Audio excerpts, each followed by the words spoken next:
Barangay Nutrition Scholar. Kasama na? Barangay Health Worker. Kayo mga nag-grade.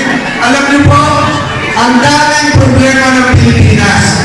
Kung saan-saan tayo nagsasaliksik, ano yung gagawin, kung ano yung mga proposal ng ibang bansa.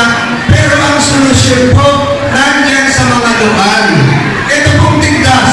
Ang solusyon po dyan, yung mga barangay health worker natin.